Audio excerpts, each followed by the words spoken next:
다 같이 사도신경으로 우리의 신앙을 고백하시겠습니다.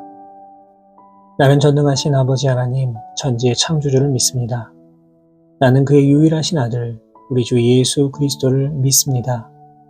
그는 성령으로 잉태되어 동정녀 마리아에게서 나시고 본디오 빌라도에게 고난을 받아 십자가에 못 박혀 죽으시고 장사된 지 사흘 만에 죽은 자 가운데서 다시 살아나셨으며 하늘에 오르시어 전능하신 아버지 하나님 우편에 앉아 계시다가 거기로부터 살아있는 자와 죽은 자를 심판하러 오십니다.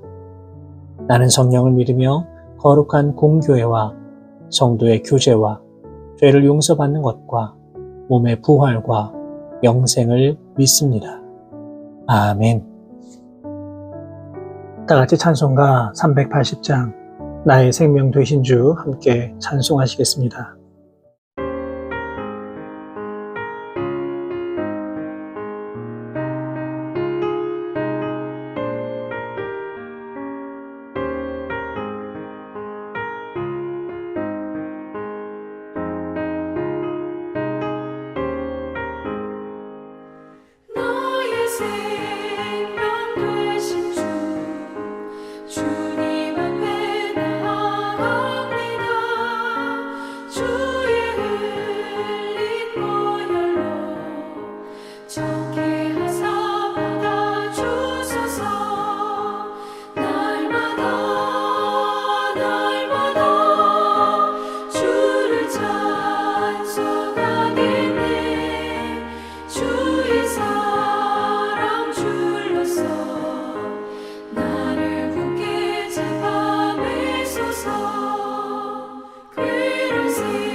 세상 살아갈 때 주를 더욱 사랑합니다.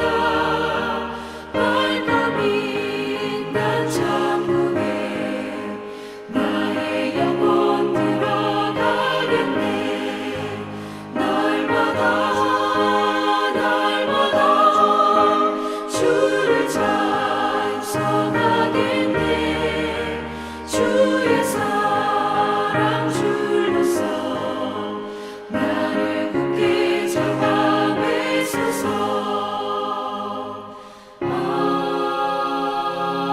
아멘.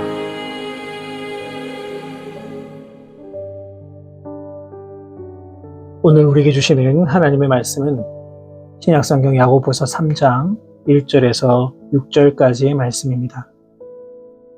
야고보서 3장 1절에서 6절까지 말씀을 제가 받들어 봉독하겠습니다. 내 형제들아, 너희는 선생된 우리가 더 큰 심판을 받을 줄 알고 선생이 많이 되지 말라. 우리가 다 실수가 많으니 만일 말에 실수가 없는 자라면 곧 온전한 사람이라 능히 온 몸도 굴레 씌우리라. 우리가 말들의 입에 재갈 물리는 것은 우리에게 순종하게 하려고 그 온 몸을 제어하는 것이라. 또 배를 보라. 그렇게 크고 광풍에 밀려가는 것들을 지극히 작은 키로서 사공의 뜻대로 운행하나니 이와 같이 혀도 작은 지체로 돼 큰 것을 자랑하도다. 보라, 얼마나 작은 불이 얼마나 많은 나무를 태우는가. 혀는 곧 불이요 불의의 세계라.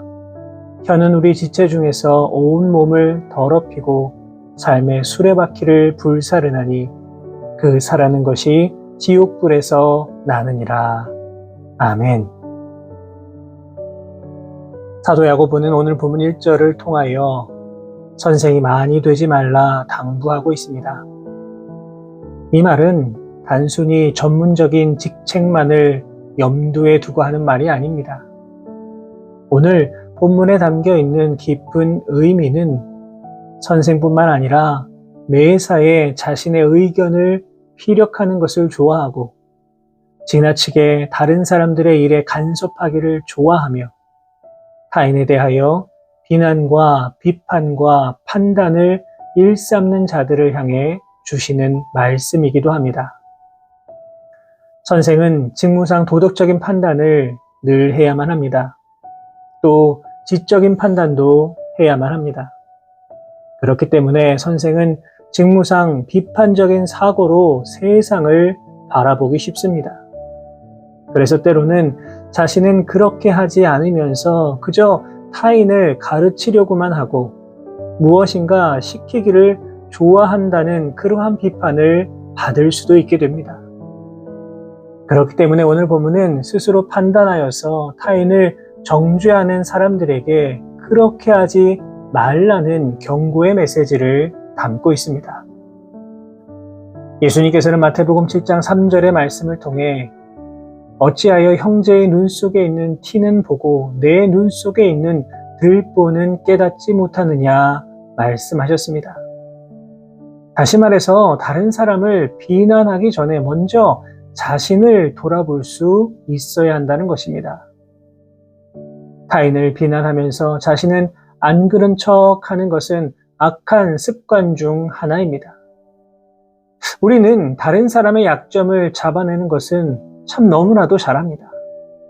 그리고 그 약점을 집요하게 물고 늘어지기도 합니다. 그러나 사실 돌아보면 그 약점을 어느 순간 똑같이 답습하고 있는 것이 또한 우리들의 연약한 모습이기도 합니다. 우리는 다 약점투성이고 허물투성이의 죄인입니다. 그렇기 때문에 사도 바울은 세상에 의인은 없고 하나도 없다 말하였습니다. 여러분, 특별히 인간에게 있어서 가장 연약한 부분이 어디입니까? 바로 우리의 입입니다. 로마서 3장 13절 14절에는 그들의 목구멍은 열린 무덤이요 그 혀로는 속임을 일삼으며 그 입술에는 독사의 독이 있고 그 입에는 저주와 악독이 가득하고 기록되어 있습니다. 이처럼 우리의 입은 가히 이 죄의 원천이라 말할 수 있습니다. 그렇기 때문에 이러한 입으로 다른 사람을 판단하고 그 입으로 다른 사람을 저주하면서 자신의 의를 드러낸다라고 하는 것은요, 앞뒤가 맞지 않는 모습이라 할 수가 있습니다. 이러한 관점에서 오늘 본문 2절 이하의 말씀에는 우리의 입에서 나오는 말을 조심해야 함을 기록하고 있습니다. 2절을 보시면 만일 말에 실수가 없는 자라면 곧 온전한 사람이라고 기록하고 있습니다. 우리가 행하는 대부분의 실수는 곧 이 말에서부터 시작이 됩니다. 우리가 살면서 상처를 받고 낙심하게 되고 아파하고 눈물 흘리는 대부분의 일들을 곰곰이 생각해 보면 결국에는 이 말에서부터 시작됨을 알 수가 있습니다. 그렇기 때문에 말을 사용함에 있어서는요, 이 훈련이 반드시 필요합니다. 본문 3절을 보시면 우리가 말들의 입에 재갈 물리는 것은 우리에게 순종하게 하려고 그 온 몸을 제어하는 것이라 기록되어 있습니다. 이 고대로부터 말은 군사적으로 또 경제적으로 참 중요한 수단으로 사용이 됐습니다. 그런데 처음부터 말들이 이 인간의 말을 잘 들었던 것이 아닙니다. 야생의 말을 잡아다가 입에 재갈도 물리고 인간에게 순종할 수 있도록 훈련을 시킨 것입니다. 이와 마찬가지로 우리가 사용하는 이 말도 잘 사용하기 위해 훈련을 받아야만 합니다. 야생의 상태로 그냥 두면 그저 자기 마음대로 말을 내뱉기 때문에 가능하면 악한 말, 부정적인 말, 상처를 주는 말을 하지 않을 수 있도록 노력을 해야만 합니다.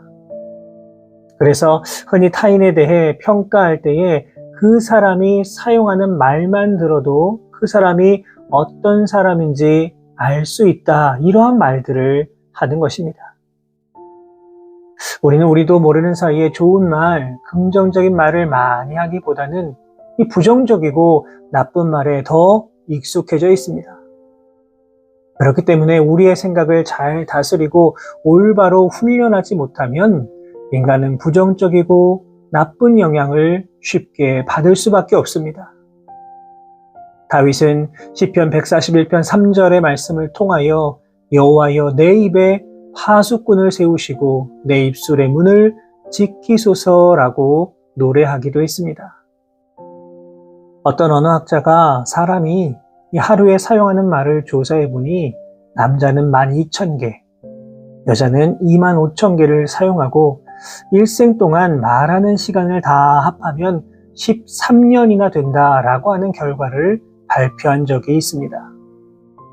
바라기는 여러분, 오늘 이 시간 우리가 살아가면서 이렇게 많은 말, 이렇게 오랜 시간 수많은 말을 내뱉는데 과연 내가 하는 그 수많은 말들이 길들여진 말인가?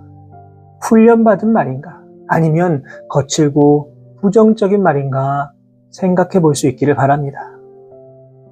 또한 우리가 기억해야 되는 것은 이 말이라고 하는 것이 우리의 인생의 방향을 결정하는 아주 중요한 열쇠가 된다는 것입니다. 우리가 하는 말은 그냥 툭툭 튀어나오는 것 같지만 사실 우리의 생각과 사고를 통해 결정한 말들이 입을 통해 나오는 것입니다.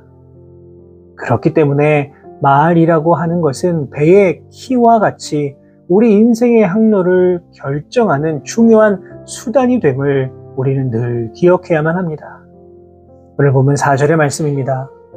또 배를 보라, 그렇게 크고 광풍에 밀려가는 것들을 지극히 작은 키로서 사공의 뜻대로 운행하나니. 아무리 큰 배라고 하더라도 배를 움직이는 키는 존재하기 마련입니다. 그런데 배를 조정하는 이 키가 엄청나게 큰 것이 아닙니다. 그저 작은 키로서도 큰 배를 충분히 움직일 수 있습니다. 여러분, 우리의 말도 마찬가지입니다.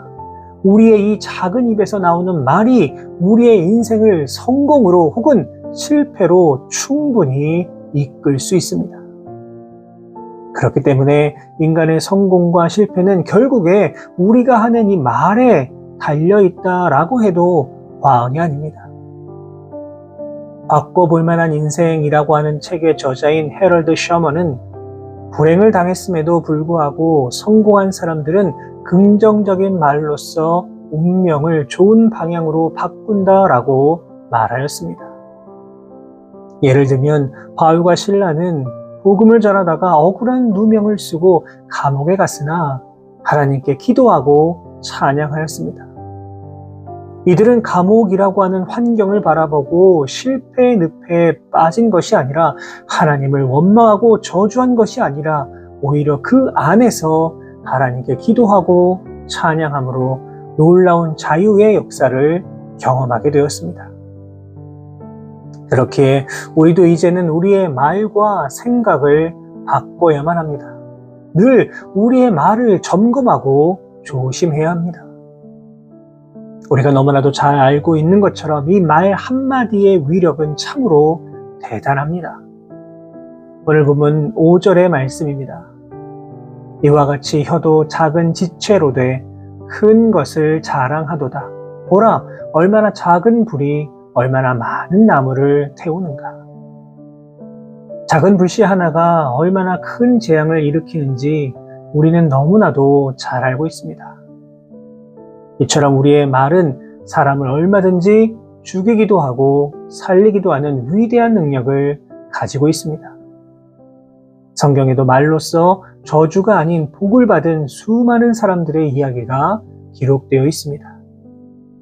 한 예를 들면 아비가일이라고 하는 여성은 자신의 남편 나발의 그 어리석은 말로 인하여서 죽을 위기에 처했지만 지혜로운 말로 다윗을 달램으로써 온 집안을 또 남편을 구했습니다.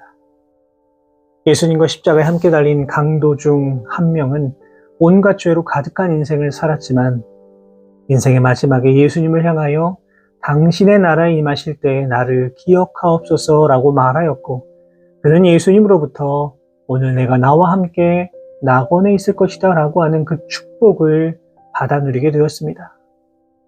그 죄인은 말 한마디로 모든 과거의 죄를 다 되어버리고 저주의 인생이 축복의 인생으로 바뀌었던 것입니다.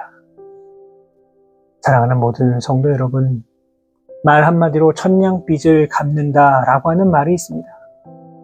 인생을 저주에서 축복으로, 불행에서 행복으로 만드는 힘이 바로 우리들의 말에 있음을 우리는 늘 기억해야만 합니다.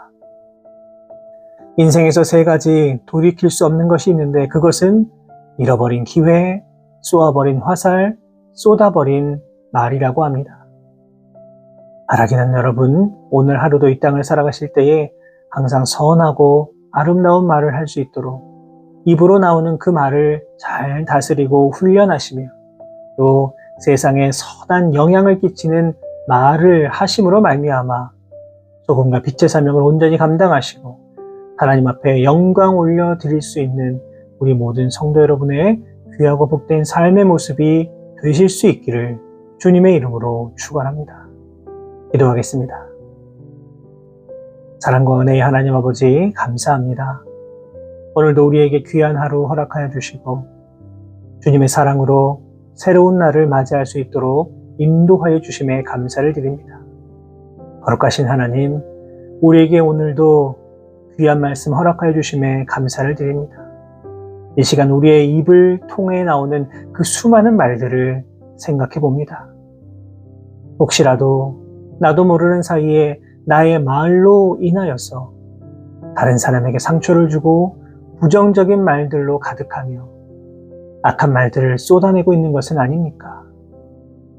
바라기는 이 시간 우리의 모습을 다시 한번 되돌아볼 수 있도록 인도하여 주옵소서. 우리의 말이 영혼을 살리기도 하고 죽이기도 하며 우리의 말들이 수많은 영향을 미친다는 이 사실을 기억하여서 늘 우리의 말을 조심하고 분별하고 지혜롭게 사용할 수 있는 우리 모두가 다 되게 하여 주옵소서. 이 모든 말씀 우리 주님 예수 그리스도의 이름으로 기도하옵나이다. 아멘.